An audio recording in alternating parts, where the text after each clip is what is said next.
Alright, here is a quick fix to a common problem that's going around. If you open certain Android apps, you'll notice that it just crashes like that. So I'm not sure which versions are affected, but this phone here is running on Android version 11, and I was running on version 10 on a Note 9. This is a Note 20, and this is also having the same issue. So to fix this is going to Play Store and search for Android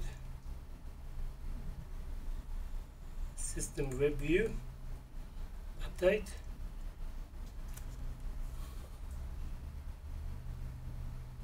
Bug fixes and speedy performance.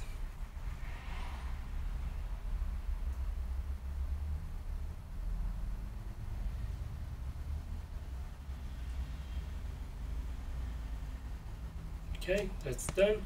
Now if I was to go back and open that app, you can see it opens up. Okay, that's the end of the video. Thanks for watching.